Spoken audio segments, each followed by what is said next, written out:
Bueno, buenos días a todos, ¿cómo les va? El día de hoy entonces vamos a comenzar el módulo de lo que es la parte de trastornos tiroides. Permítanme un momento, estoy justamente programando la plataforma para los colegas que hoy tienen que realizar su examen recuperatorio.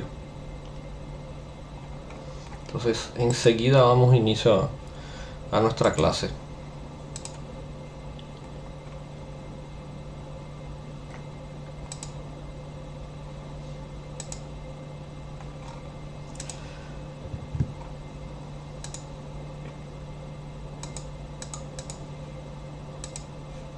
Quiero recordarles que el examen va a aparecerles disponible a todos, pero no es que todos lo van a hacer, solo van a hacerlo los que no pudieron realizar el examen la clase la vez pasada, ¿de acuerdo? O sea que no se preocupen por los que si les aparece el examen y ya hicieron el examen, no se preocupen, solo déjenlo ahí.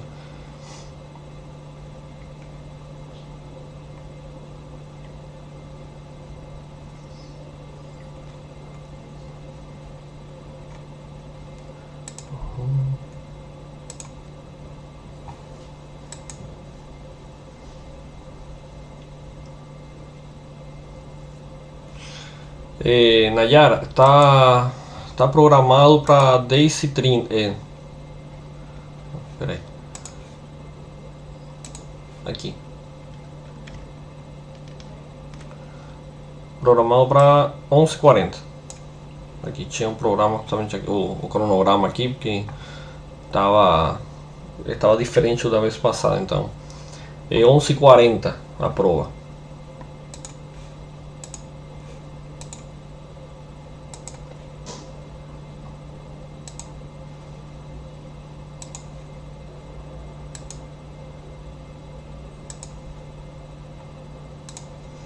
Então, 23. Muito bem.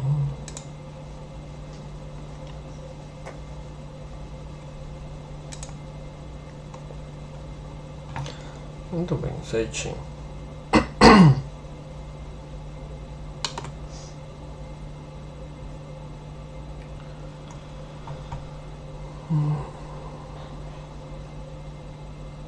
Só um minuto, pessoal.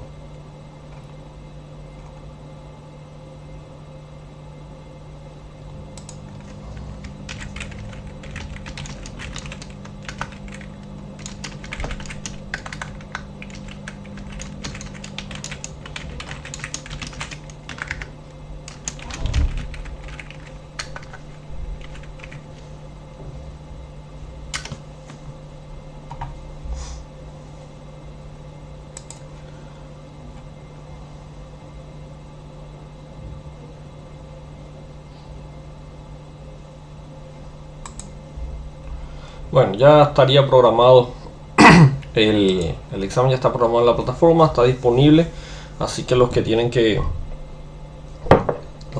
realizarlo en este caso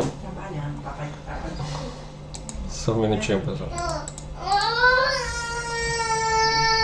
Papai está trabalhando.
Bom, desculpem pessoal, que neném entrou aqui no quarto essa hora, ele o horário dele querer brincar.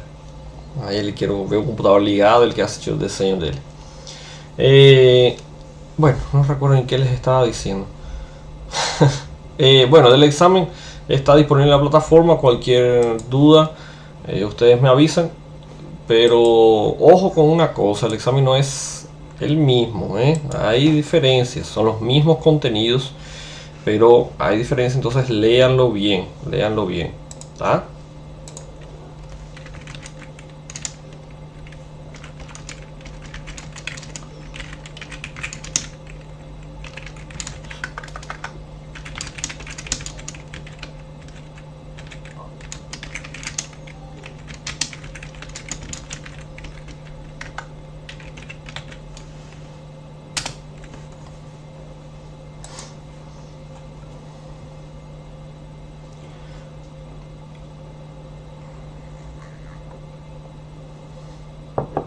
Muito bem, então.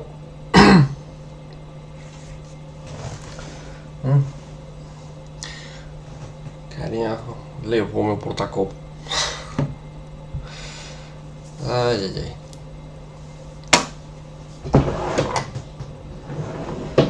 Bom, continuar así entonces. Bueno, gente, entonces hoy vamos a hablar de regulación del eje tiroide. ¿De acuerdo? Vamos a hablar de regulación del eje tiroide, vamos a hablar de hiper y vamos a hablar de hipotiroidismo. ¿De acuerdo?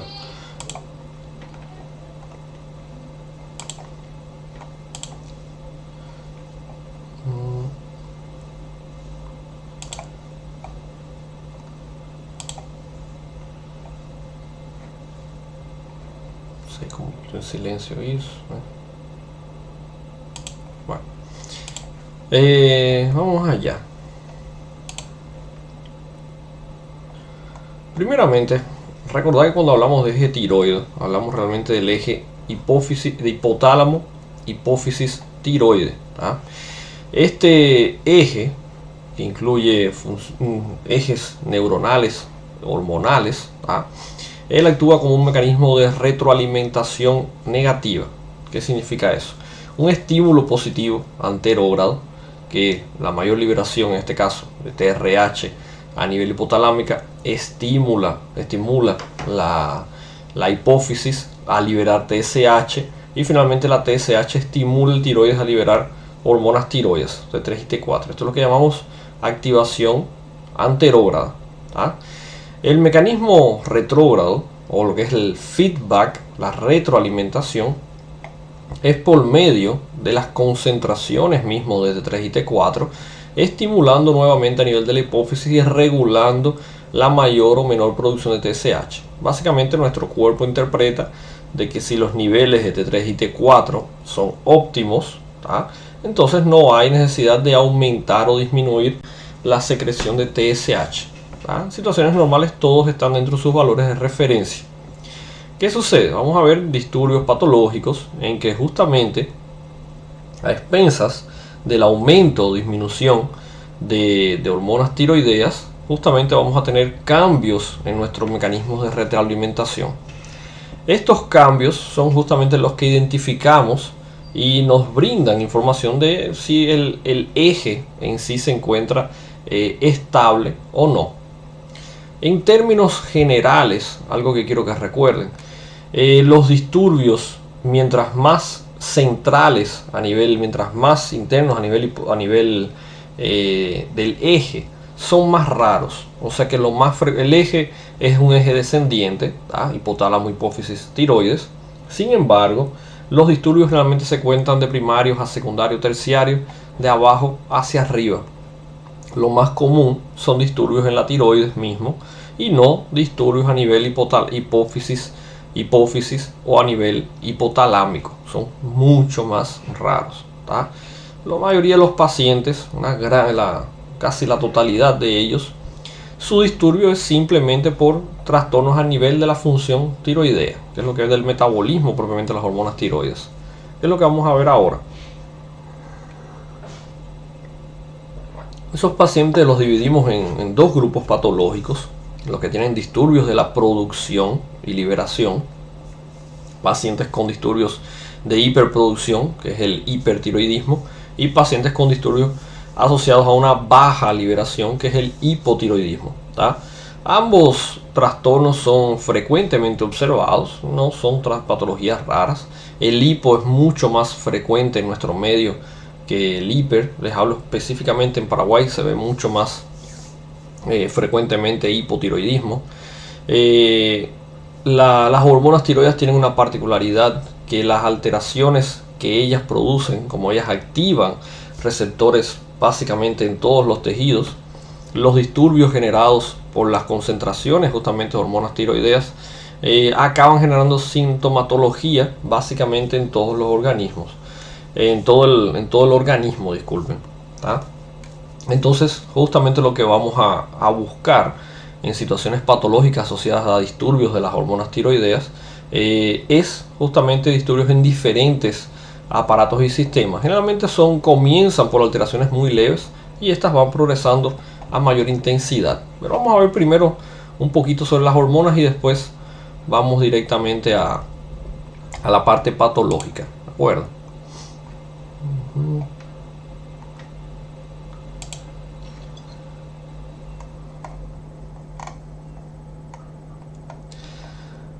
Deixem-lhes contar uma coisa, só uma curiosidade, que eu tenho aberto o meu WhatsApp aqui no navegador, por se manda mensagem do hospital. Isso é o barulhinho que às vezes escutam e não sei como silenciar, então acho que dá para ser aqui.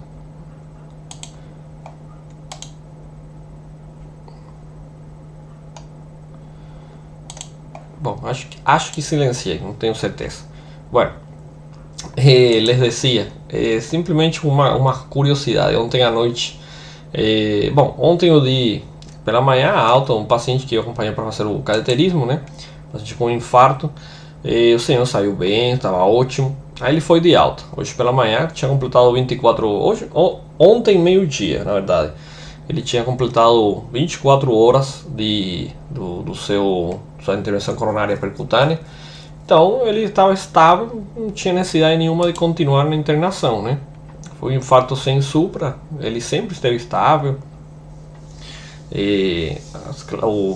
Os scores dele de risco eram um pouquinho altos, mas era mais pelos antecedentes patológicos dele do que propriamente pela doença atual. Isso, por desgraça, aumenta o risco, né? Como a gente viu no semestre passado. Bom, o engraçado é o seguinte: lá que hora era que ela me mandou mensagem, a paciente? Foi umas 6 da tarde. Eu estava fazendo consultório, manda mensagem a filha, né? Aí eu só vi que ela mandou mensagem essa hora. Eu falei assim, quando eu nem li a mensagem, só vi a notificação. E essa hora, 6 horas depois de ter recebido alta, manda mensagem à filha. Eu falei, eita, aconteceu alguma coisa. Fez uma hipotensão, ou fez pico hipertensivo, ou começou a dor de novo. Aí você começa a pensar.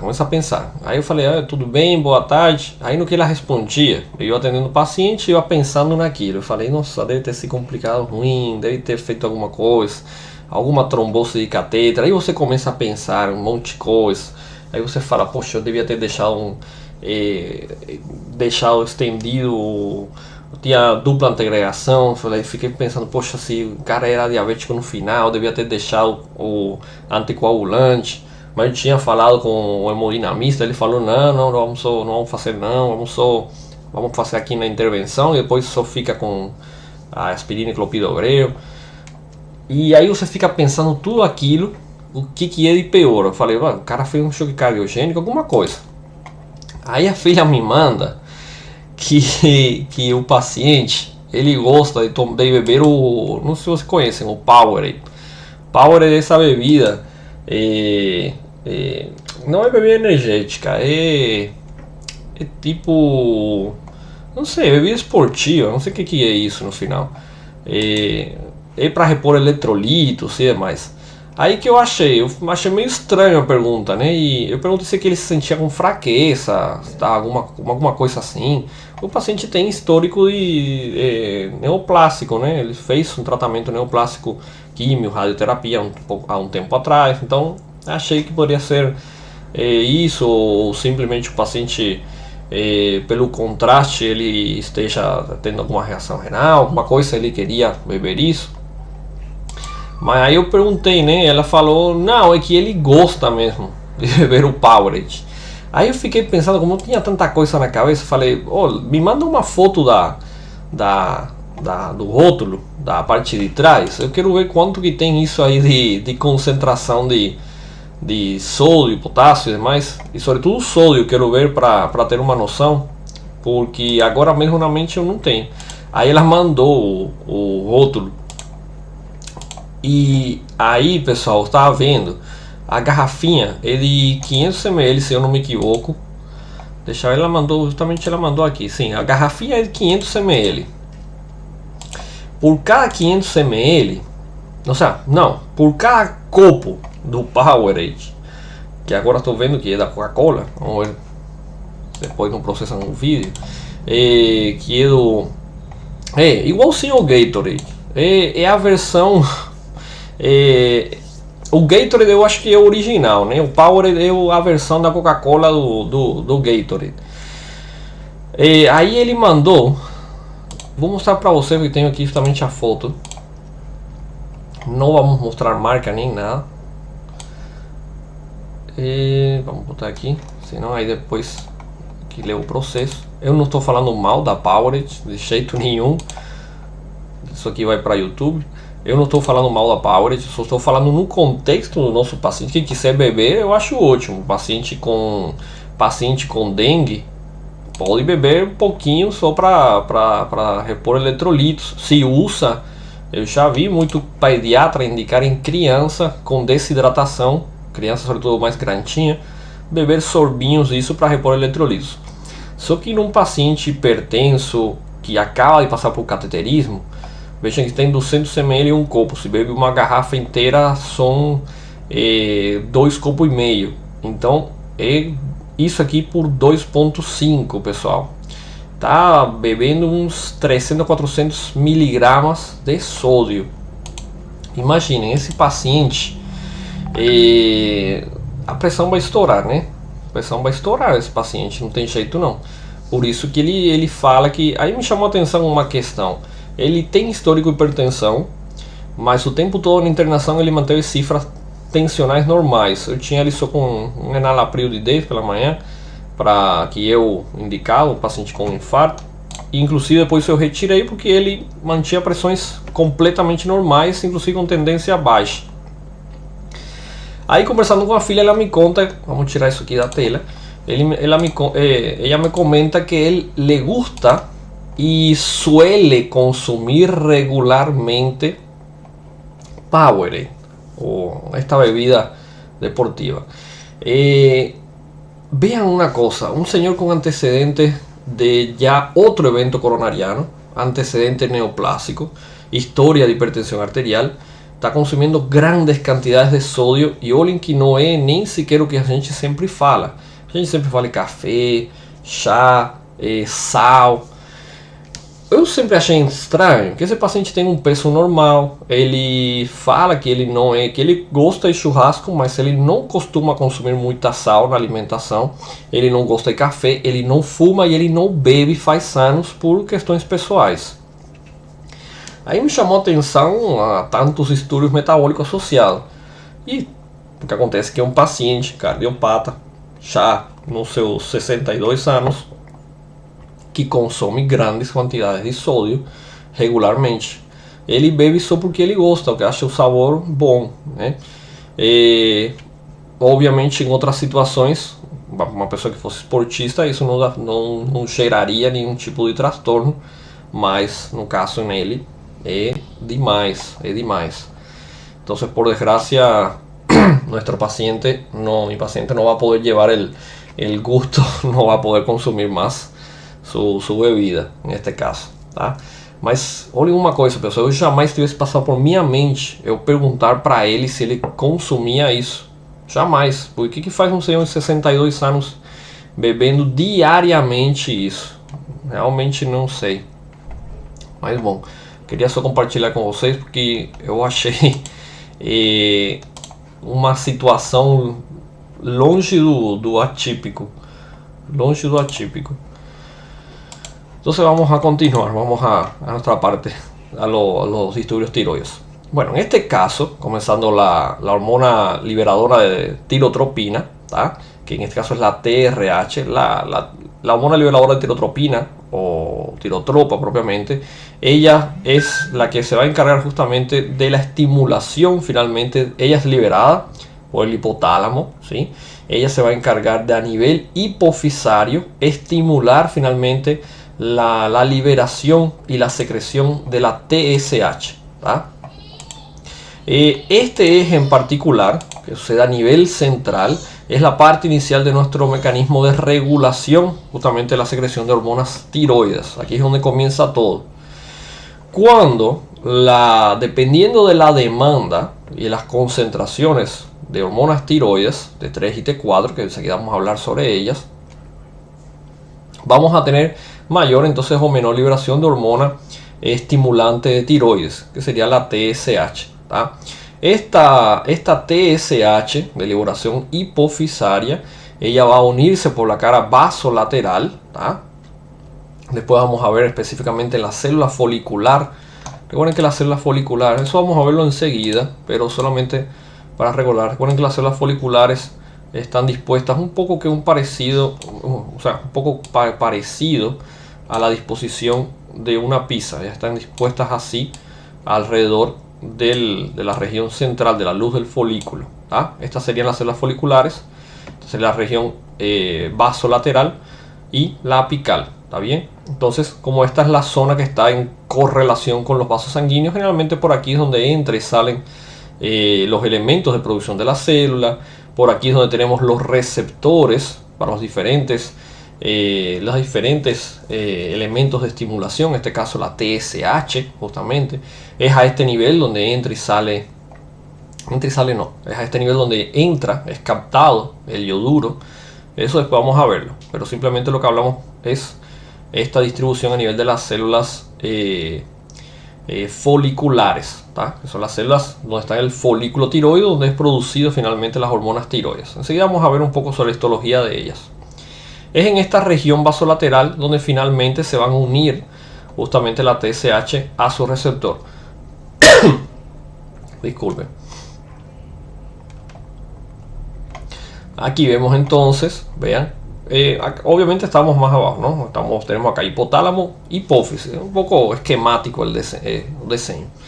Aquí tenemos la vía de estimulación, permiso. Esta sería nuestra vía de estimulación anterior, ¿sí? La liberación de TRH por parte del hipotálamo estimula entonces la hipófisis. La hipófisis libera, dependiendo de las concentraciones de T3 y T4, va liberando TSH. Acá tenemos entonces la tiroides, ¿tá? A nivel entonces de los folículos tiroides, aquí está el diseño. Vean que igualzinho, só faltou o núcleo da célula, né? É muito parecido, quase igual. Vou fazer um atlas, uns desenhos com o mouse. Se juntarmos todos os desenhos com o mouse dos últimos anos, dá para fazer um atlas desenhado por uma criança. Tá muito ruim meus desenhos de mouse. Entonces aquí tenemos entonces nuestro folículo tiroide. Cada una de estas celulitas, las células foliculares, aquí tenemos justamente nuestra descripción de ellas. Vean que tiene una región basal, ¿tá? Y una región apical. La región apical, que sería esta, que da esta región central, es la que se correlaciona con el coloide, ¿tá? Ustedes recordaron por histología, vieron seguro con el doctor Freddy. La región vasolateral, la región basal, es donde tenemos justamente los captadores de yoduro, ¿tá? Y tenemos los receptores justamente de los sitios de unión, ¿tá? Los receptores para TSH. Sería esta región la que está en contacto directo con los vasos sanguíneos, y por este medio que justamente es por donde se captan los elementos para adentrarlos a las células, generar los procesos metabólicos, y finalmente por la cara apical ser liberada dentro del coloide las hormonas tiroides en formación, ¿no? La tiroglobulina en este caso a medida que vaya pasando por el proceso de iodación, ¿tá? De la glándula en sí creo que no tengo mejor diseño, entonces vamos a usar este. Como ustedes ven, la glándula, ella es una glándula, se encuentra una glándula endocrina de localización central, ¿tá? Se encuentra por delante de la laringe. Generalmente en situaciones normales la glándula no se ve ni se palpa, ¿tá? Podemos llegar a palparla en algunas situaciones, ¿tá? Pero realmente no es visualizada a simple vista. Está formada por dos lóbulos, un lóbulo derecho y un lóbulo izquierdo, un istmo, y en algunas situaciones podemos tener una prolongación que parte del istmo, que es la pirámide propiamente, no sé que si tiene un nombre propio, es que sí, ahora no.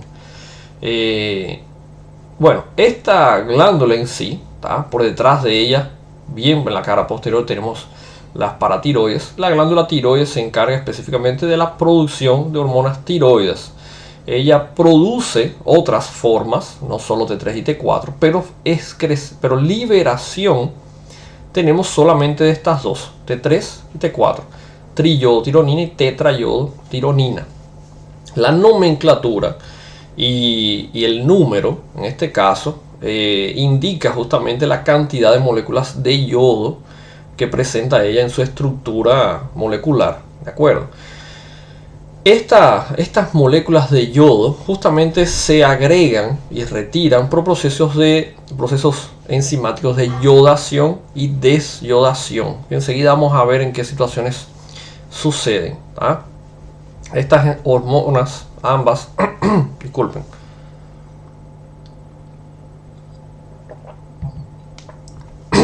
estas hormonas, ellas actúan con un efecto básicamente anabólico. Ellas generan aumento del estímulo. Siempre la actividad hormonal de la tiroides es de aumento del estímulo, ¿de acuerdo? Increíblemente, tema aparte, ya vi pessoal en academia usando hormonas tiroides para treinar. Isso mostra o quão desesperado estão algumas pessoas. Eu acho que o último que eu usaria seria hormona tiroide como anabolizante, né? Sim, é muito mais barato que qualquer outro anabolizante, mas eu acho que é a pior opção, tá? Mas aí você vê a mistura de desconhecimento com... Eu acho que jamais nenhum fisiculturista que se respeite, que tem uma mínima noção de uso anabolizante, jamais usaria T4 como anabolizante. Mas já vi pessoal usando T4, já vi pessoal utilizando salbutamol como pré-treino.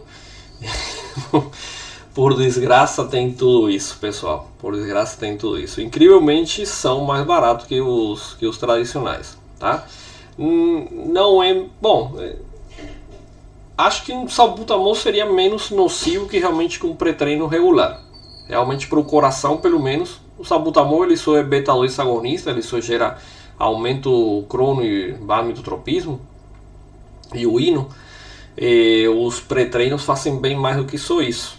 Então, mas a ideia é gerar uma frequência cardíaca de exercício. Então, o salbutamol não é uma opção tão prejudicial, não. Tá? Se a gente comparar o conteúdo pré-treino versus salbutamol, eu usaria salbutamol, na verdade, pensando um pouquinho melhor. Não, na verdade eu não usaria nenhum, né? Porque eu sofro de palpitações, então eu nem energizante tomo. Café, porque café é vida, né? Mas realmente preferiria que não. Mas fiz uma laringite, justamente estava com beta... estava com broncodilatadores. Fiz uma bronquite, na verdade. Uma laringite se evoluiu para uma bronquite. Foi bastante tempo atrás, quando eu começava a trabalhar. E alguma coisa que eu peguei em algum plantão por aí. E justamente, não sei, acho que foi uns 15 dias. Estive com uso de beta-2 agonista, né? Para melhorar um pouquinho a ventilação, estava com um pouquinho de sibilância. E a palpitação que me dá, nossa, é um efeito normal, esperado da medicação, pero no caso tem um paciente que reage mais que outro, né? Então, preferiria não ter que usar, mas bom. Então, pré-treino nunca usei e não está fora completamente de cogitação. Nem na época que treinava pesado quis usar. Entonces vamos allá, vamos a continuar. Vamos a hablar después de las hormonas tiroides. En este caso vamos a ver una serie de disturbios justamente de la glándula. Quiero hacer una diferenciación. Vamos a ver hipo, hiper. En otras clases vamos a hablar de cáncer tiroideo. Algunas nociones básicas quiero que tengan. Bocio. Cáncer tiroides son procesos neoplásicos de la tiroides. Pueden asociarse o no con disturbios funcionales. El hiper, el hipo son disturbios puramente funcionales. El bocio es un trastorno de aumento de tamaño que puede estar asociado o a hiperfunción, o a hipofunción, o a normofunción. Porque por concepto el bocio es solamente crecimiento de la glándula. Obviamente la mayoría de los pacientes tienen un ligero disturbio en la función asociado a este crecimiento, pero no necesariamente es algo obligatorio, ni tampoco el tamaño refleja función. ¿Qué significa? Podemos ver pacientes con bocio de una glándula de tamaño muy aumentado, sin embargo la función no está tan alterada. El crecimiento de la glándula es progresivo, es lento, va a ir desarrollándose. A veces vemos pacientes, que es muy común acá en Paraguay, incluso en Ciudad del Este, ver pacientes que vienen de áreas rurales que hace años tienen un bocio de tamaño bastante grande, incluso llega a deformar la región cervical, y el paciente simplemente dice que nunca incomodou, nunca gerou nenhum problema, mas ultimamente ele já tem dificuldade para respirar, deglutir, para fazer seu día a día. Entonces ahí es que finalmente el paciente busca una atención médica. Por desgracia se llegan a esas situaciones. Tenemos disturbios inflamatorios también de la glándula, algunos de ellos incluso de origen, la gran mayoría de ellos de origen autoinmunitario, como es el caso de las tiroiditis. Después también vamos a dedicar un momento para hablar de ellas. Vamos a continuar. Vean que la TSH es secretada por las células tirotropas a nivel de la adenohipófisis. Ella va a desempeñar el papel justamente de estimular y regular la liberación finalmente de las hormonas tiroideas. El proceso propiamente de metabolismo y producción de las hormonas tiroides se da por el primer paso, que es la molécula de yodo.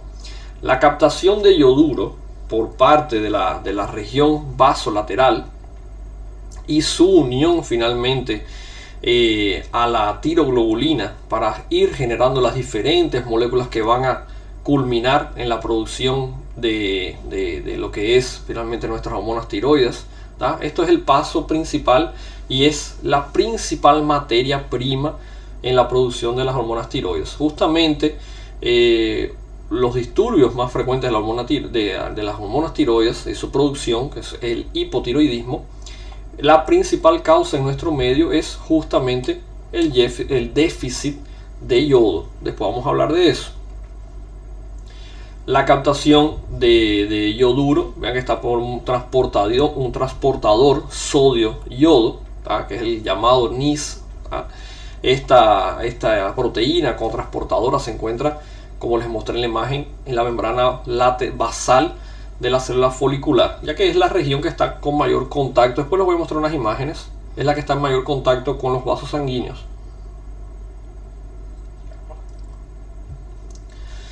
Mientras lo que es la subunidad NIS capta lo que es el cotransportador sodio-yodo, capta el yoduro por la membrana vasolateral, la pendrina a nivel de su cara apical, la región apical celular, es la que finalmente se encarga de la salida ya del yodo, junto con la tiroglobulina a nivel de lo que es el centro folicular propiamente. Acá vemos lo que les estaba describiendo. tenemos nuestra célula folicular, tenemos la membrana la región vasolateral. Las células, en este caso foliculares, serían estas pequeñas marquitas que ven acá en la periferia, las pequeñas pinchinhas que tienen aquí. Estos son vasos sanguíneos, esto es intersticio, aquí es intersticio. Esto es un folículo, otro folículo, otro folículo. Ustedes dieron histología, pero solo para recordar. Tenemos el coloide en el medio, que son hormonas tiroides almacenadas. Y aquí tenemos los vasos sanguíneos. Si ustedes ven, no sé si se ve bien en la imagen, tenemos una gran red capilar. Vamos a aumentar un poquito. Acá tenemos una gran red capilar alrededor de todos los folículos. Por eso justamente esta cara vasolateral es la cara que más vascularizada está. Y es la que justamente va a permitir la entrada justamente de moléculas y la estimulación por la TSH a nivel de la célula folicular. Entonces, por esta cara vasolateral, tanto tenemos receptor para TSH, tenemos nuestro transportador paralelo sodio-yodo. Por aquí es donde justamente entra el yoduro. Por la cara apical, entonces tenemos la presencia de las pendrinas a este nivel, la cual va a sacar el yodo, va a unir a la vamos a tener la unión a tiroglobulina. Esto ya sucede en el yoduro, y de forma consecuente vamos a tener la unión, el proceso, lo que es el proceso de yodación. Por ejemplo, comenzamos acá, tiroglobulina, se sucede la yodación, es el acoplamiento de una molécula de yodo a la tiroglobulina. Tenemos entonces nuestra monoyodotironina. Monoyodotirosina es la primera molécula. A partir de ahí vamos a ir adicionando nuevas moléculas de yodo. Vean, aquí tenemos la diyodotirosina. Y finalmente, cuando tenemos 3 a 4 moléculas de yodo por cada tiroglobulina, estas, según la necesidad del estímulo de la TSH, vamos entonces finalmente a liberar T3 y T4. Este sería el proceso normal.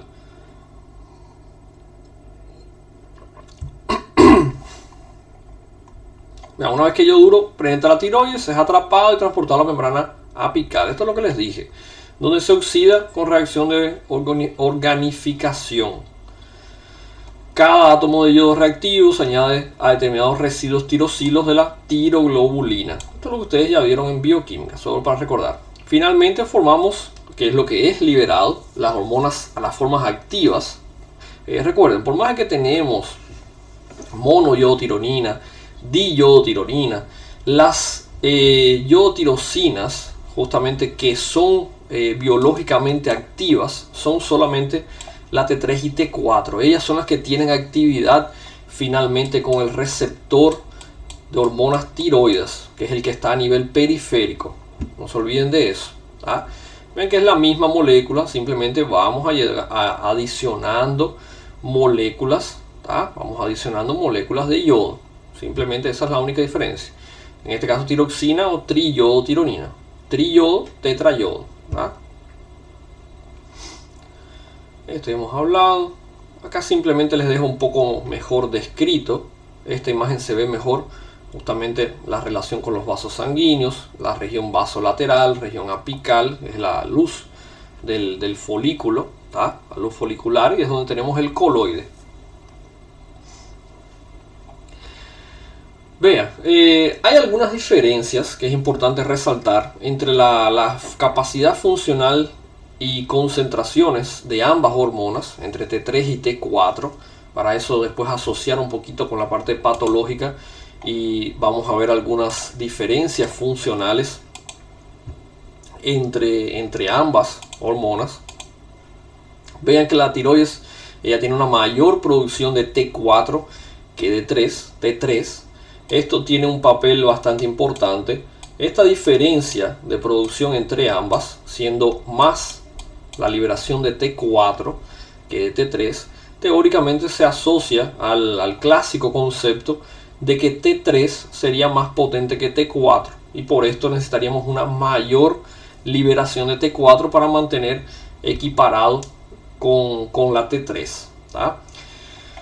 Vean, generalmente consideramos T4 una precursora de T3, ya que a nivel extracoloide, ya a nivel plasmático, circulatorio, periférico, la T4 se biotransforma en T3, o sea que ella es desyodada. Efectivamente, como ustedes están pensando, ¿para qué vamos a entonces yodar T3 a nivel del tiroides para finalmente a nivel periférico volver a desyodar la T4? Bueno, eso se basa por una serie de factores, entre ellos la biodisponibilidad, ¿tá?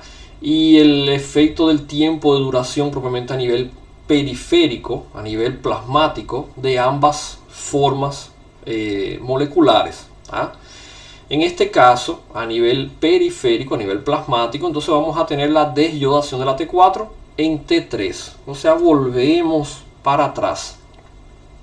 Entonces, por más de que producimos mayor concentración de T4, ¿tá? Gran parte de este T4 finalmente va a convertirse nuevamente en T3.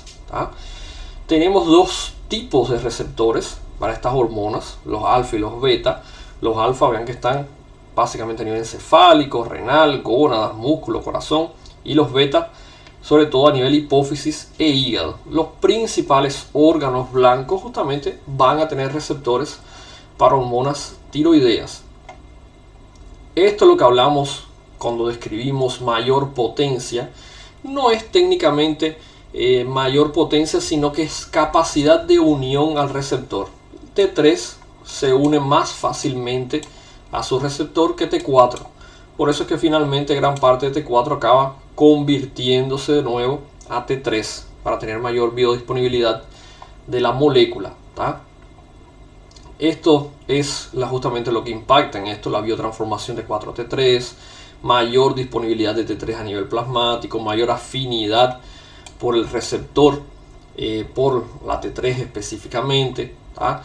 Entonces, técnicamente producimos más T4, liberamos más T4, la T3 funciona con mayor potencia por la unión al receptor, ¿tá? y T4 acaba desyodándose a T3 nuevamente para poder entonces tener una función más efectiva. Desde el punto de vista cuantificable, vean que acá tenemos diferentes concentraciones, sin embargo la que realmente nos representa un valor laboratorial, que es el que vamos a utilizar como parámetro, son minutinho, pessoal. Cari, eles já vem com a chave do carro na mão.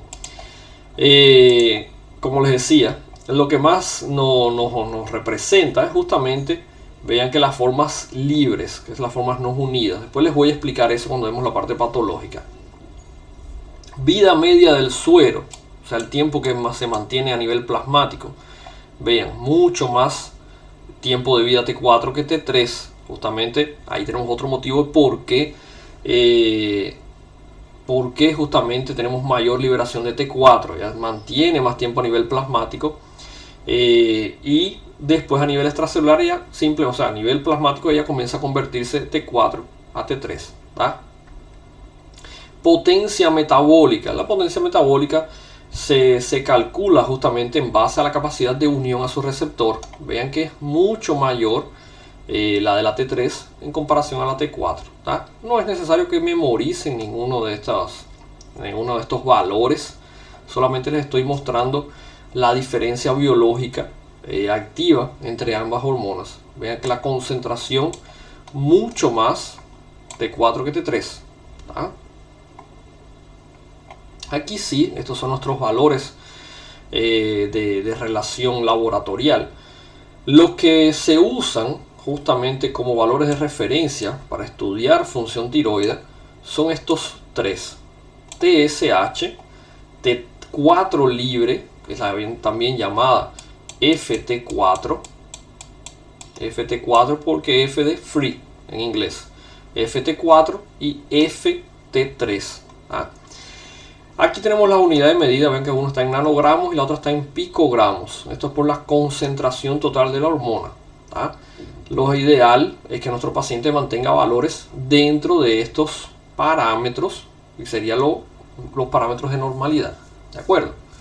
Vamos entonces a nuestra próxima clase. ¿Alguna pregunta sobre disturbios tiroideos? O sea, disturbios no, sobre eje tiroideo. Vamos para hiper.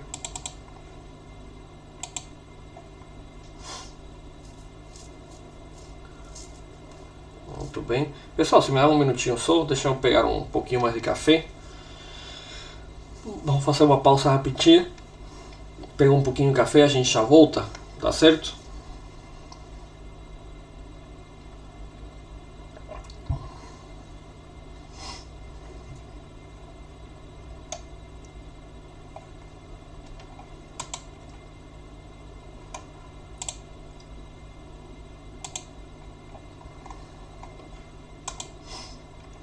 Então vamos fazer uma pausa rapidinho e a gente volta já já.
Muito bem, desculpem pela demora. Vamos então vamos a comenzar por hipertiroidismo, ¿tá? Bueno, el hipertiroidismo hay que diferenciar un poquito de tirotoxicosis. Algunas literaturas incluyen como la misma cosa, otras diferencian justamente lo que es hipertiroidismo y qué es tirotoxicosis.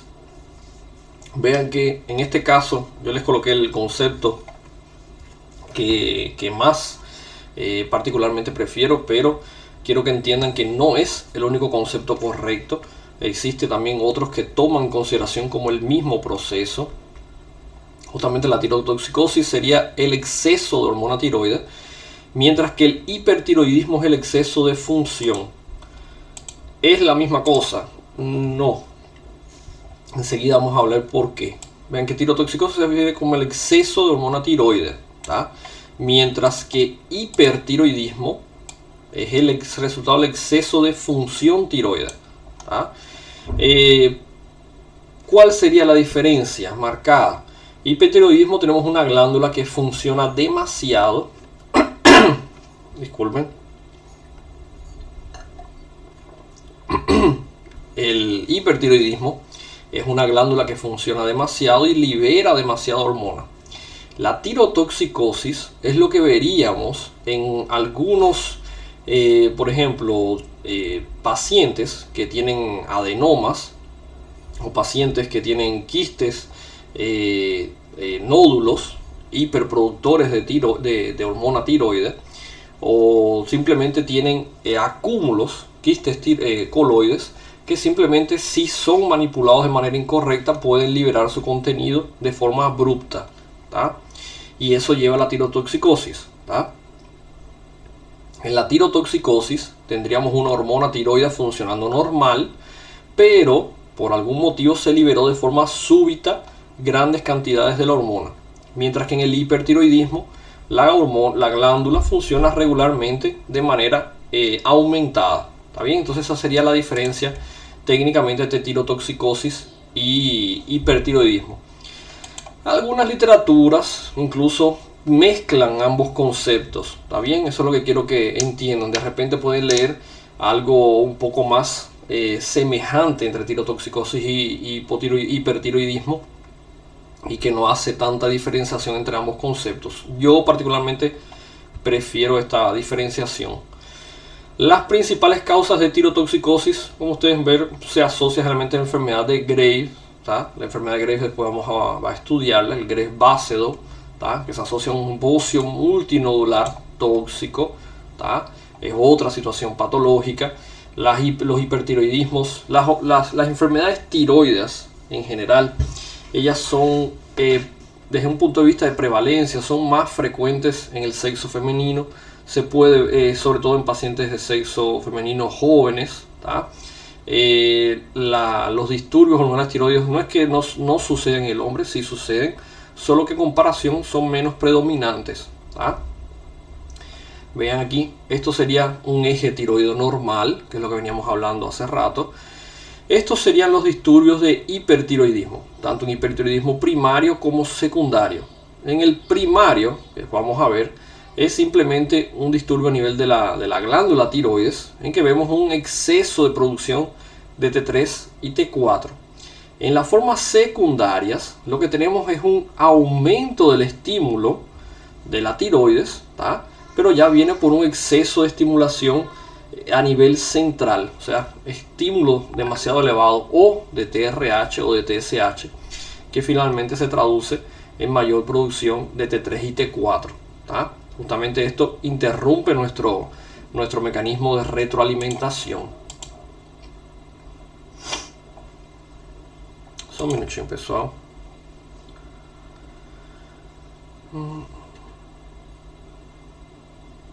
Só um minutinho, pessoal, deixa eu responder aqui uma mensagem.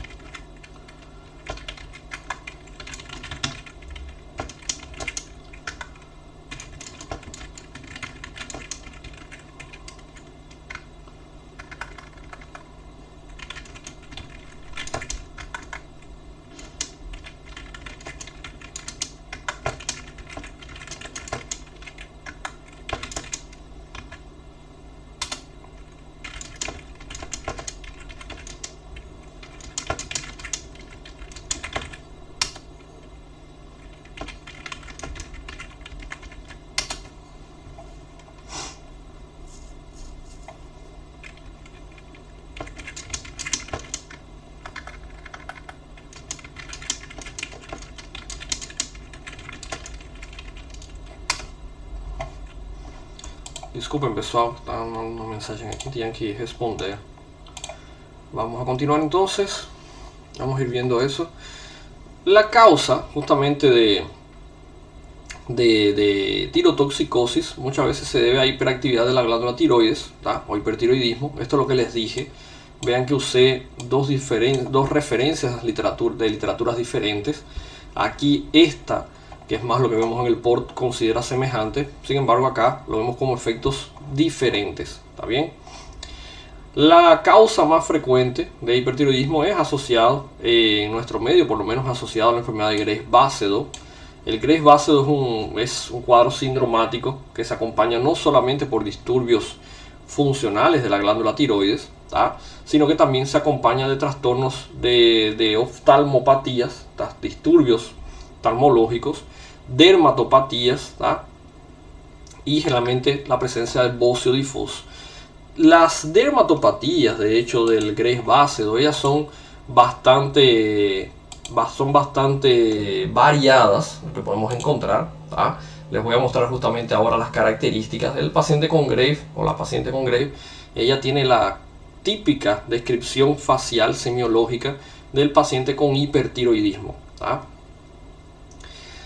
Podemos tener trastornos también asociados a disturbios como las tiroiditis. Justamente las tiroiditis de Hashimoto son una causa bastante frecuente de disturbios de hipertiroidismo, solamente que en este caso son fases evolutivas, no solamente no es la enfermedad en sí.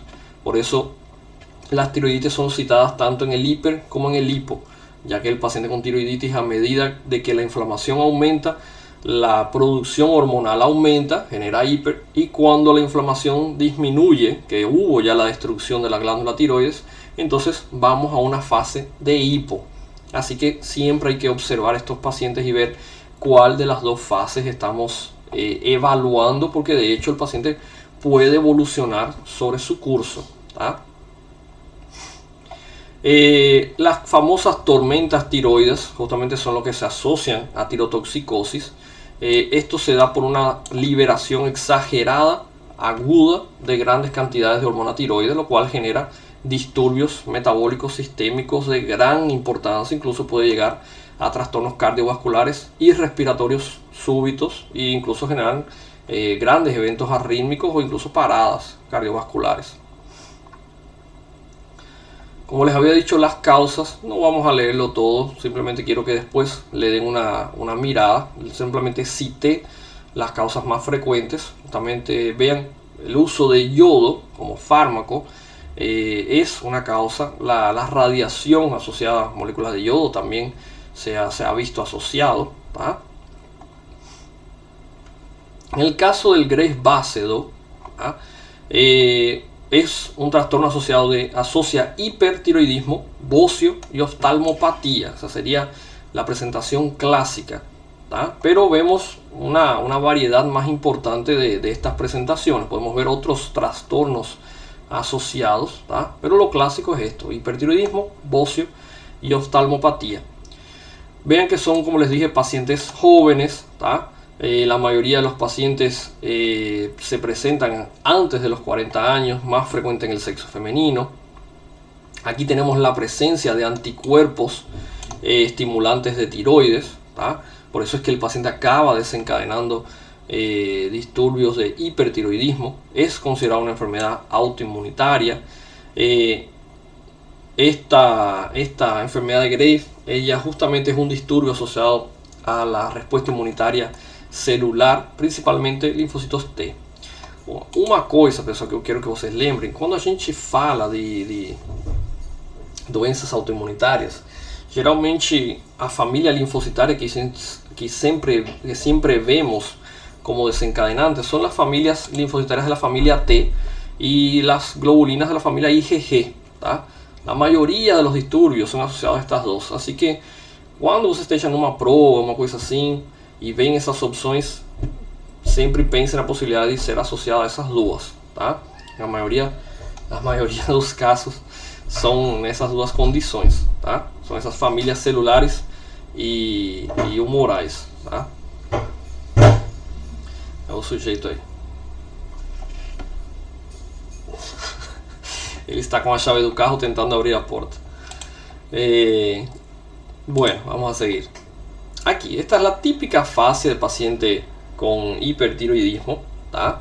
Vean los ojos que brotan del rostro, cuello largo, ¿sí? Delgado.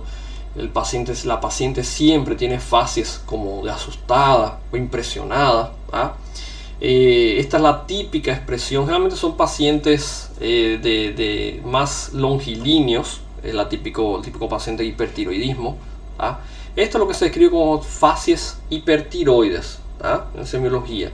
Um paciente assim, você já sabe que tem hipertiroidismo. Um paciente magro, muito agitado, muito nervoso, fala muito, tá? Geralmente tem taquicardia. E essa expressão facial, tá? Com a exoftalmia, que es la típica presentación del paciente con hipertiroidismo o enfermedad de Graves. Y tenemos entonces la exoftalmia, las dermatopatías infiltrativas a nivel pretibial, ¿tá? Y la famosa acropaquia. La acropaquia, o también la acropaquia tiene distintos orígenes. La acropaquia tiene diferentes nombres también. La acropaquia se llama acropaquia, dedos en palillos de tambor, dedos hipocráticos o baquetamiento digital. Los 4 nombres significan la misma patología. Vuelvo a repetir: baquetamiento digital, dedos hipocráticos, acropaquia o dedos en palillos de tambor. Es 4 nombres para la misma presentación, que es lo que están viendo acá. Se puede ver en disturbios tiroideos, se puede ver en disturbios respiratorios crónicos, pacientes cardiopatas crónicos también se pueden ver. Hay una gran lista de patologías, la mayoría de ellas de carácter crónico y generalmente de gravedad, son las que generan este tipo de cambio. Es, como ustedes ven, un ensanchamiento, ¿tá? Un ensanchamiento de la punta de los dedos, de la región, la porción más distal de la última falange. ¿De acuerdo? Esta característica obviamente es un cambio estructural que se da a largo plazo. Entonces ahí ya vieron, ya saben que tienen 4 nombres. Muchas veces la literatura no describe todos. Entonces, acropaquia, dedos hipocráticos, baquetamiento digital o dedos en palillos de tambor. Es la baqueta de la batería. Eso es, por eso se llama baquetamiento digital.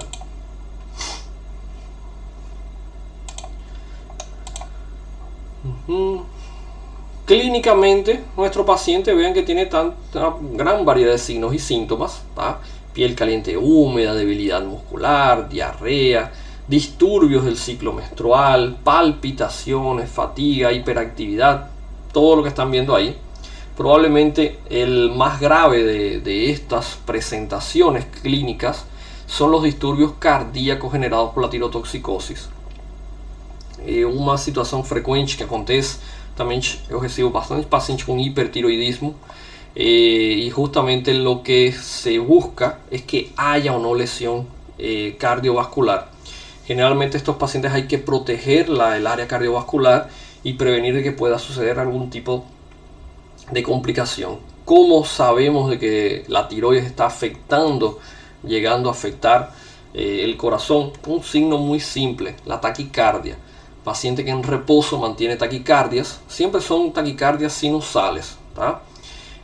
Pueden llegar a presentar soplos. Los soplos son soplos simplemente funcionales, no tiene causa orgánica. Son pacientes que por el aumento de la frecuencia cardíaca genera aumento del débito y aumento de la velocidad de flujo, y esto genera el soplo. No es de origen funcional orgánico, es simplemente funcional no orgánico, o sea, por trastorno, es una patología, pero no es de origen cardíaca propiamente, ¿tá? Es por estímulo tiroide. Como vemos acá, podemos, en el caso del hiper, generalmente lo que siempre tenemos TSH baja o la retroalimentación, pero podemos tener T4 y T3 o alto o normal. Cuando TSH es TSH, es lo que quiero primero que piensen, es quien me va a decir si hay hiper o hipo. La TS, como están viendo aquí con el hipotiroidismo, la TSH baja siempre es hiper. La TSH alta siempre es hipo en este caso. Las concentraciones de T4 y T3 me van a indicar si lo que estoy viendo es un hipotiroidismo subclínico o hipertiroidismo subclínico o un propiamente hipo o hiper. ¿Tá? En el caso del hipertiroidismo, lo clásico es TSH baja, T4 alta, T3 alta. Ojo, esto tiene que ser T3, T4 libre. ¿Tá? O FT3 o FT4, la misma cosa. Pero tiene que ser forma libre, no forma total.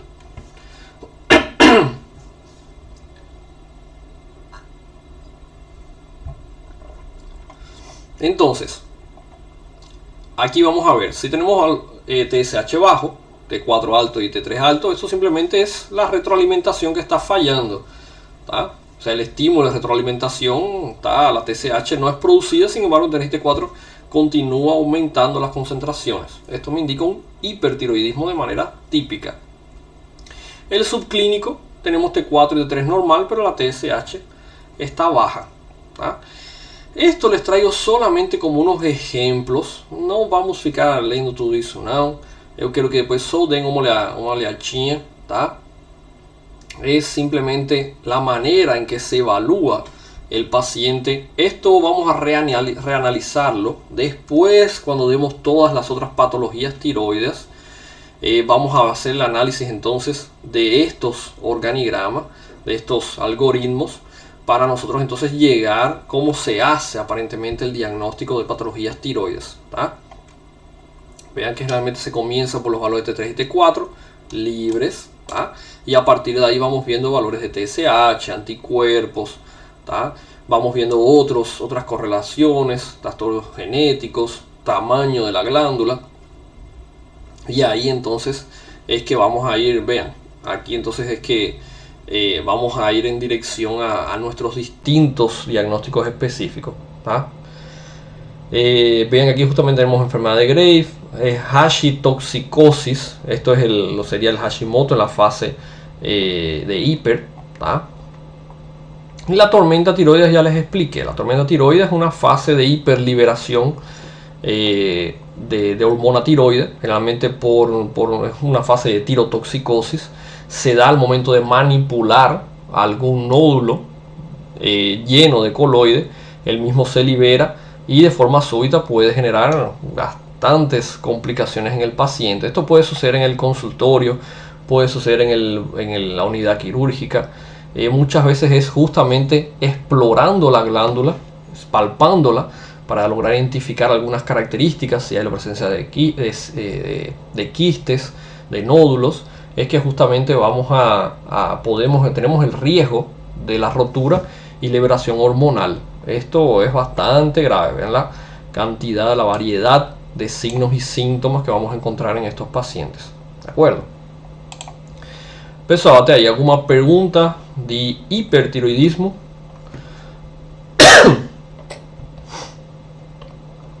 Desculpem, senão a gente passa então para hipo.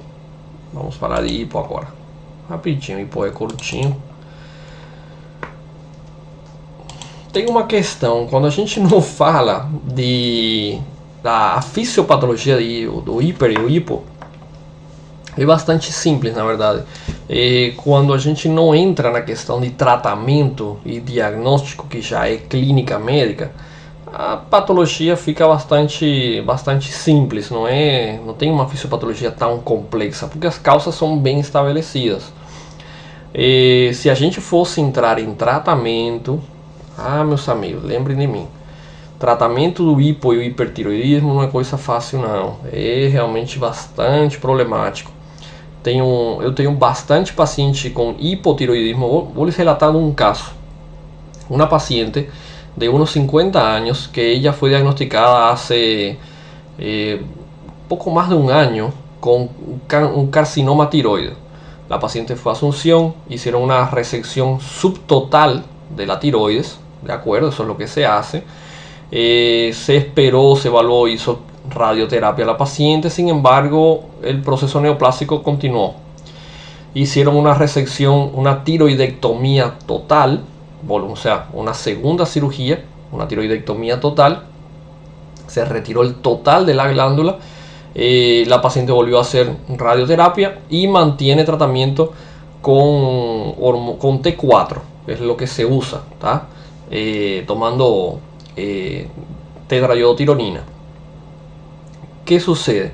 La paciente fueron hechos los estudios de dosaje de hormonas tiroides, TSH, después de la cirugía. Perfecto, ahí se comenzó el tratamiento con T4. Después del tratamiento con T4, después de un mes aproximadamente, ella me dice que ella continuaba teniendo sintomatologías, ¿ah? Fue a consultar y le aumentaron la dosis. Perfecto, ella tomaba un comprimido, pasaron un comprimido y medio, después vamos a hablar de eso. La paciente pasó un mes y medio más, 2 meses, un mes y medio, 2 meses, y los síntomas son muy exacerbados. Ella vino a consultar conmigo con taquicardia. La paciente tiene una taquiciquia muy importante, una verborragia paciente que fala sem parar. Você não consegue fazer o interrogatório dela, porque ela não deixa você perguntar, ela não para de falar. E você vê um quadro de ansiedade, de pressa na paciente, que ela às vezes fica no consultório em pé. Eu fui aferir a pressão dela, ela ficou em pé, deu o braço para aferir a pressão, tomar os sinais vitais. A paciente, você vê uma alteração psíquica, cardiovascular e metabólica global, que é típica do paciente hipertiroide. Porém, ela não tem glândula tiroide. O que está acontecendo aí? Aí, justamente conversando com ela me disse que não se hizo mais estudos funcionales tiroides desde que hizo su cirugía. O sea que fueron hechos los estudios, le dieron la medicación, no se controló si la medicación, la dosis ya estaba manteniendo normal el eje tiroideo. Después de esto, la paciente volvió por un segundo médico, volvió a ser aumentada la dosis y tampoco fue vuelto a controlar las concentraciones plasmáticas del fármaco, si es que la T4 había alcanzado los niveles óptimos. La paciente, ¿qué es lo que le sucede? La paciente está tomando hormonas tiroides, T4 en este caso, se le está dando una dosis alta y de hecho ella no sabe si está regulada o no. Quando a gente faz tratamento com T4, pessoal, você começa com dosis mínima, faz o controle depois de um tempo, tá? O tempo é variado segundo a literatura, pode de 2 semanas a 1 mês, tem literatura que fala um pouquinho mais, mas você faz outro controle. Dependendo do seu controle, você muda a dosagem, pode aumentar um pouquinho mais, pode diminuir ela segundo o seu parecer. E você vai fazendo desse jeito. Você troca a medicação, faz controle. Troca a medicação, faz controle e assim sucessivamente. Mas tem que ter um tempo prudencial, tá? Entre um controle, entre a medicação e o controle, porque você tem que esperar. É um eixo hormonal. Eixo hormonal geralmente demora um tempo em responder. ¿Cuál es este problema? ¿Cuál es el problema de esta paciente? Que nadie hizo los controles y le están dando una dosis alta de T4. Ella es una paciente sin tiroides, que está comportándose como un paciente con hipertiroidismo, en hipertiroidismo y bastante descompensado, todavía más. Entonces, obviamente lo que el paciente tiene que hacer es hacer su estudio laboratorial, ver las dosis de concentración plasmática de TSH, T4, T3 y finalmente regular la medicación a la dosis necesaria. En ese caso simplemente les dije el tema del comprimido. Los comprimidos de T4 ellos tienen múltiples ranuras, ellos son fraccionados, o sea, un mismo comprimido puede fraccionar en varias partes para tener una dosificación mejor. En este caso la dosificación justamente se calcula en base a cada paciente. Aparentemente esto no fue hecho en momento alguno con la paciente. La paciente le dijeron toma 1 entero, después 1,5 y así sucesivamente, y las dosagens foram pulando demais. Pessoal, vocês estão andando já farmaco. Quando vocês aprendam farmacologia e vão aplicar na clínica médica, jamais fármaco nenhum você inicia a doses alta. Tudo fármaco você inicia a doses baixa e aumenta segundo necessidade, tá? Não tem situação alguma em que você chega com doses alta de uma medicação. A única medicação que você inicia já a doses alta, no meu caso, paciente com infarto, que você, quando está com um infarto da dose anti-isquêmica, você dá 6 comprimidos de aspirina para ele mastigar e engolir, tá? Dá 6 aspirina, 4 de clopidogrel, de estatina, dependendo da dosagem que você tem em cima. Às vezes eu tenho no consultório são somente as de 10, as estatina, então você dá de uma vez, dá 4, dá 8 que você tivesse atorvastatina, rosuvastatina, mas igual isso é só nessa situação, tá? Só no infarto. Depois na internação o paciente fica com doses diária mínima de acompanhamento. Então, vean que é uma situação muito particular. O raciocínio é simples. Se quando a gente dá um antihipertensivo, a gente não fica aferindo a pressão para ver se tem mudança, então a tireoide é a mesma coisa. Toda a medicação que a gente dá, a gente tem que reavaliar a resposta, tá? Então, vamos para hipotiroidismo, para terminar. O hipotiroidismo, de forma contraria al hiper, puede ser de manera congénita o adquirida. Para esto tenemos justamente el famoso test del piecito que nos llama la atención al riesgo de presentar hipotiroidismo congénito. El paciente que ya desde el nacimiento tiene hipotiroidismo, generalmente son pacientes que tienen una base genética desfavorable, que tienen una herencia familiar, existe un deterioro, una tendencia al hipotiroidismo de origen ya genético. El hipotiroidismo por concepto, como ustedes ven, es justamente la disminución de la producción hormonal por parte de la tiroides. Tenemos diferentes formas de hipotiroidismo. Tenemos primaria, secundaria, terciaria. Incluso se describe una cuaternaria extremadamente rara que no todas las literaturas acaban incluyendo. La principal causa a nivel mundial de hipotiroidismo, déficit de yodo. Vamos a una, déjenme ver si tengo la estadística acá, no. Ojo, Paraguay, principal causa de hipotiroidismo, déficit de yodo. Brasil, la principal causa de hipotiroidismo es enfermedad de Hashimoto, la tiroiditis de Hashimoto. Sin embargo, Brasil em total, você pega estados, tem estado que a principal causa é déficit de yodo até hoje, tem outros que é Hashimoto. O nacional é Hashimoto, tá bom? O que é por estado é déficit de yodo e outros Hashimoto, tá? Qual estado é qual? Aí eu já não sei, aí vocês vão atrás e procuram, tá? Eu falo só o valor nacional. Entonces, diferente para Paraguay y Brasil. ¿Cuál es la diferencia por detrás de esto? Simplemente las políticas, la antigüedad de las políticas de yodación de la sal en salud pública, ¿tá? El tema de sal es solamente para hacer un conducto, algo para administrar el yodo, en este caso a la población.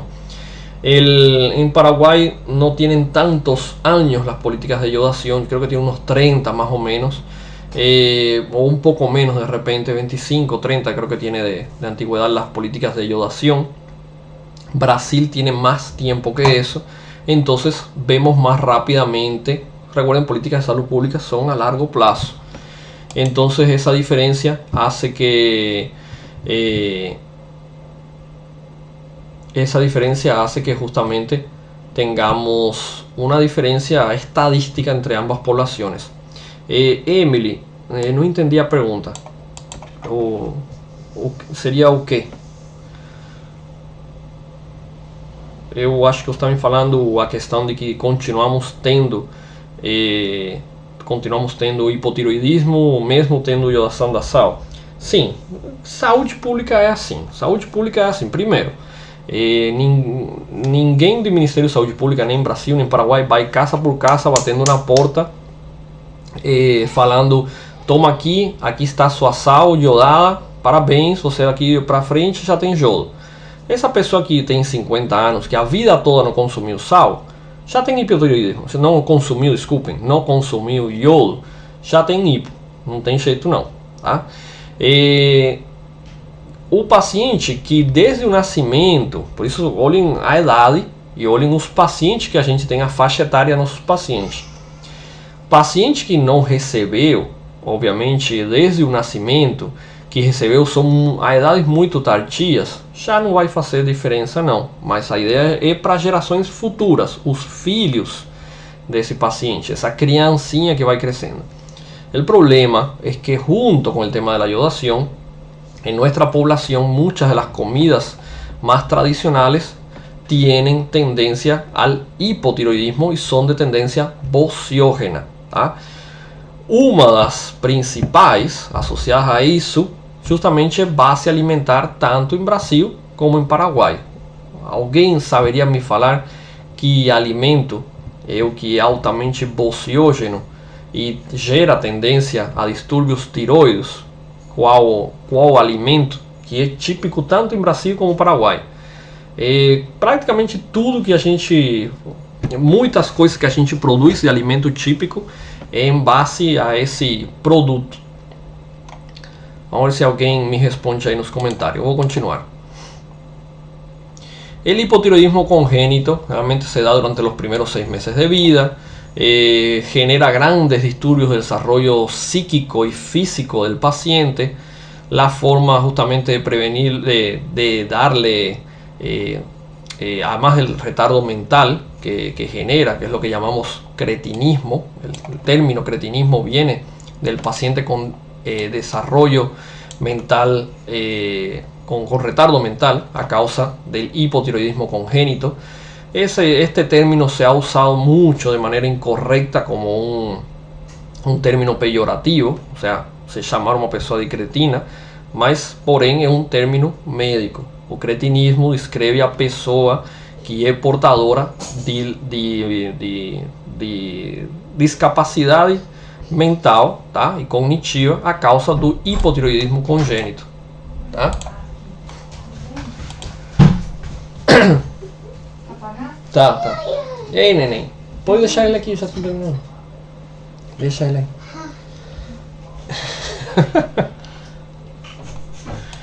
Pessoal, vou continuar aqui com o carinha que ele está... Vem, papá, vem.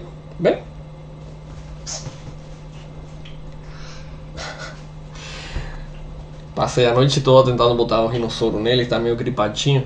Aí ele não deixou, aí ele agora ele me mostrou e ele mesmo voltou. Vem cá. Vem com o papai.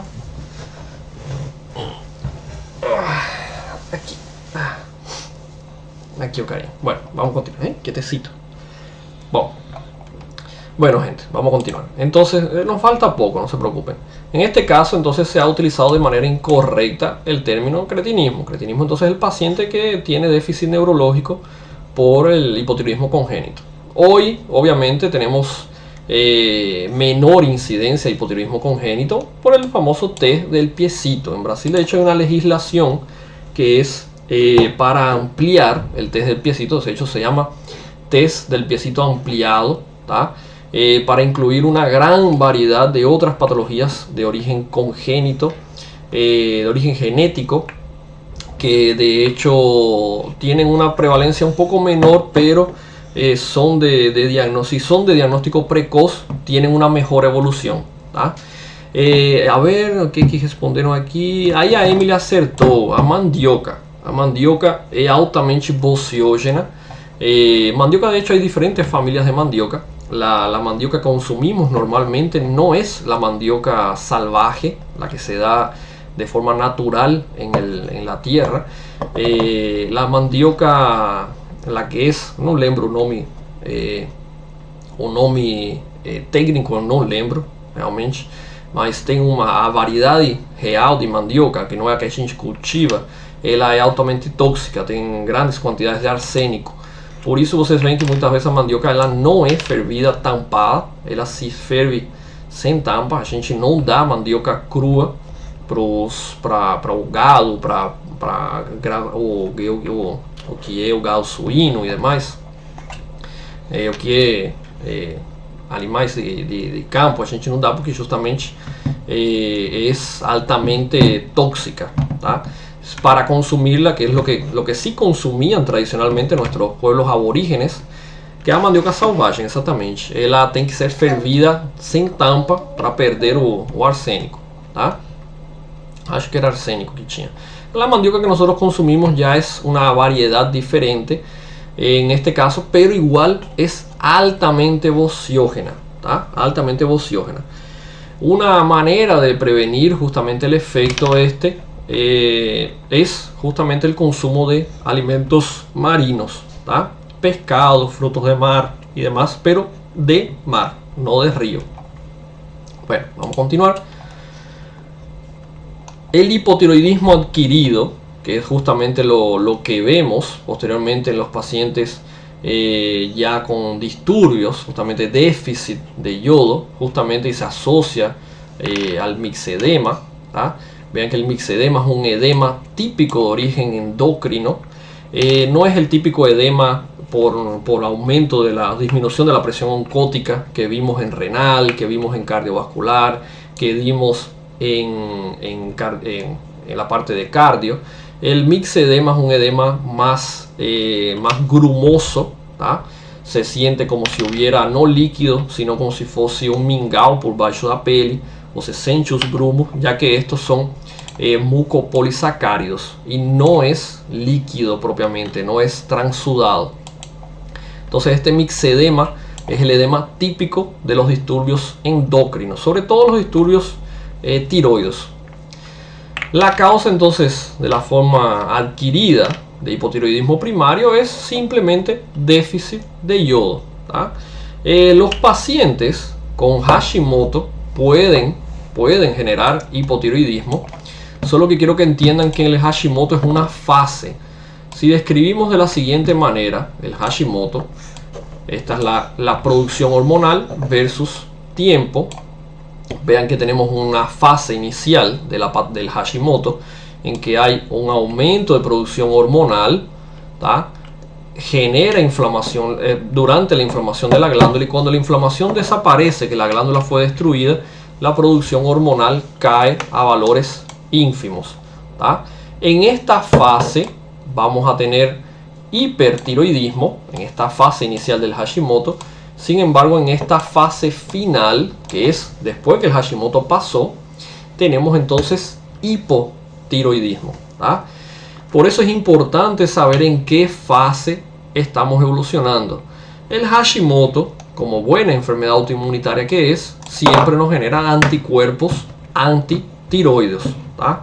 Por eso cuando vemos pacientes que no encajan en la típica descripción de paciente con hipotiroidismo o hipertiroidismo, hay que buscar la posibilidad de trastorno autoinmunitario, tá? La presencia de anticuerpos antitiroides. Não tire, tá? Com a voz meio ruim hoje. ¿Temos, Bueno, vamos a continuar. Pessoal, si tienen preguntas pueden ir haciendo, ¿eh? Vean, la fase final entonces del Hashimoto va a ser ya un hipotiroidismo. Lo ideal es que logremos tratar el paciente en la fase aguda del Hashimoto y de esta manera prevenir la evolución de una gravedad en la fase hipotiroide. Entiendan una cosa, siempre es más fácil controlar un paciente con hipotiroidismo que controlar un paciente con hipertiroidismo. El paciente con hipertiroidismo hay que dar fármacos inhibidores de la función tiroidea, hay que hacer tratamientos tratamiento con yodo radioactivo, pero en este caso los pacientes con hipotiroidismo simplemente vamos a dar lo que él no tiene, que es la hormona tiroides. Por eso siempre es más fácil controlar un hipo que un hiper. Y también la lesión cardiovascular, que es lo de mayor gravedad, en el hipertiroidismo es mucho más grave que en el hipo, tá? Eita. Carinha forte demais. O cara conseguiu quebrar o rinossoro. Aí de novo. Vamos a continuar. Vean, este estado entonces, como les dije, hipertiroideo en el Hashimoto es transitorio, simplemente a causa del daño de la glándula va generando que fuguen las hormonas de dentro del coloide, solamente eso, ¿tá? Las formas de hipotiroidismo, las primarias, una cosa que les quiero llamar la atención, esta tabla es del Harrison, el Harrison es de origen americano, como ustedes ya saben. Vean que hay en primer lugar Hashimoto, que tenemos en el fondo deficiência de yodo. Para eles, política de iodação da sal em Estados Unidos, pessoal, tem mais de 50 anos, isso já ficou no esquecimento. Se vocês querem ficar triste com vocês mesmos, leiam Parasitosis no Harrison. Vocês vão ver que o primeiro que fala assim, que parasitose é doença de países subdesenvolvidos, igual que dengue, igual que Helicobacter pylori, tá? Por desgraça, a gente tem isso diariamente. Claro, do ponto de vista deles, são doenças atípicas, tá? O que foi? Não, derrubou, não sei o que foi. Tenemos formas transitorias, justamente aquí vemos en el caso de la enfermedad de Graves, las tiroiditis subagudas, los secundarios, los hipopituitarismo, tumores, ¿ah? Y algunos tratamientos farmacológicos también pueden asociarse, o inclusive traumatismos y tumores pueden ser causas. ¿Qué quieren? No, espérate. ¿Ah? Clínicamente, vou lhes dar uma dica, pessoal. A clínica é o contrário do que a gente vê no hiper. Então, quando vocês vão aprender, quando vocês vão estudar os dois, simplesmente vejam e comparem. A sintomatologia é ao contrário entre hiper e hipo. Vemos simplesmente a apresentação contrária, tá? El hipotiroidismo subclínico, aquí ya tenemos justamente una diferencia que los pacientes tienen pocas o ninguna característica clínica de hipo, sin embargo, que desee, espera aí. Nossa, pesado. Paciente clinicamente não tem apresentação clínica, mas laboratorialmente ele sim tem. O que passou? Ele está aqui explicando alguma coisa para vocês, pessoal. O que passou? Carita. Já vamos terminar, papá. Já vamos terminar. Carita aquí. Sí. Bueno, entonces, aquí les muestro justamente los niveles de lesión. Vean, la forma más frecuente es la primaria, seguida por la secundaria. La terciaria es extremadamente rara, ¿tá? Y la cuaternaria muchas literaturas inclusive ni citan. La primaria, el trastorno es a nivel tiroideo específicamente. La secundaria a nivel hipofisario. Terciaria hipotalámico y la cuaternaria es periférica. La forma cuaternaria, las literaturas que describen, simplemente describen que es un déficit funcional del receptor de hormona tiroide. Sí, a ver. Ahí. Es simplemente un déficit en la capacidad del receptor de unirse a la hormona, ¿tá? Es muy raro, realmente. Sí, papá, no. Realmente es, por eso les dije, muchas literaturas ni siquiera lo describen, ¿tá? Aquí les dejo entonces la descripción, ¿tá? El primario es simplemente falta de producción de la hormona por déficit de yodo, o en el caso de la tiroiditis, justamente la fase terminal del Hashimoto puede verse asociado, ¿tá? El central, justamente tumores hipofisarios sería una causa bastante frecuente, que es el déficit de la producción de TSH. Ya voy, papá, ¿tá? Y el terciario sería ya a nivel hipotalámico. Aquí vemos la correlación que les había descrito. Vean que justamente TSH elevada es la característica principal del hipotiroidismo, ya que la retroalimentación estimula la falta de hormona T4 y T3, ¿tá? Y la forma típica es TSH alta y T3, T4 libre, siempre la forma libre o forma free, es la misma cosa, en este caso bajas, ¿está bien? nuestro eje de retroalimentación que ya habíamos hablado, siempre positivo anterógrado y la retroalimentación negativa, siempre. ¿Ah? Nuestros valores de referencia, recuerden siempre pedir hormona libre, siempre las directrices indican hormona libre, que es la que me va a dar mejor parámetro de evaluação, tá bem?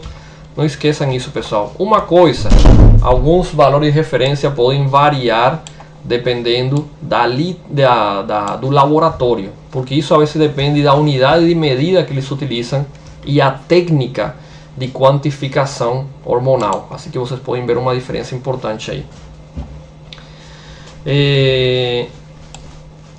Isso, Márcio, tá aqui, deixa eu te mostrar. Aqui, isso aqui, hipertireoidismo subclínico, TSH elevado, T3, T4 normal, tá? Não, hipotireoidismo, hipo, sim, hipo tá correto. Tá aí, tá? Hipertiroidismo subclínico é o contrário a TSH. Somente isso. Uma dica, não decorem isso. É mais fácil vocês compreenderem o eixo. Se vocês se lembram do eixo, aí então vocês já vão entender como funciona propriamente a correlação hormonal, tá? Márcio, muitas vezes não, porque não tem apresentação clínica. Cada caso tem que ser avaliado de forma independente. A maioria das diretrizes falam de não ter necessidade. Sim, papai. A maioria das diretrizes falam de que não. Algumas falam que pode se iniciar tratamento, mas a maioria fala que não. Muitas vezes os especialistas não tratam, tá? Porque carece de sintomatologia clínica, carece de afectação. Só por isso, tá? Mas tem que ser vigiado de perto, isso sim. ¿Tá bom? Bueno, gente, llegamos entonces al final de nuestra clase de hoy. Espero que les haya sido útil, que les haya gustado. Tuvimos una participación especial de meu monitor mirim, tá? Então, aí a mãe já tá levando ele. Então, pessoal, obrigado. Desculpem o inconveniente, tá? Vamos ver se daqui a uns 20 anos ele vai estar também nisso mesmo aqui, tá? Vamos ver, né? Não sei o que ele quer fazer da vida. Vai ter um monte de livro de medicina. Ele já fica rabiscando meus livros, então, e os resumos, assim que acho que eu comecei assim, né? Eu ficava olhando os livros do meu pai, da minha tia é médico também, e eu ficava olhando os livros lá em casa quando era pequeno. Eu achava engraçado os livros. Eu lembro até hoje, um livro de capa verde, grandão, era um atlas de distúrbios congênitos. E eu ficava olhando os atlas, e eu lembro, hoje eu sei que o que eu via era muitas vezes era imagens de acondroplásia, de acromegalia, eram imagens de Klinefelter, e eu achava engraçado como criança aquilo, e no final então acabei indo nessa área, né? Bom, pessoal, bueno, gente, un abrazo a todos, espero que les haya gustado, que les haya servido, y buen fin de semana a todos. Nos vemos la próxima semana. Chao, chao.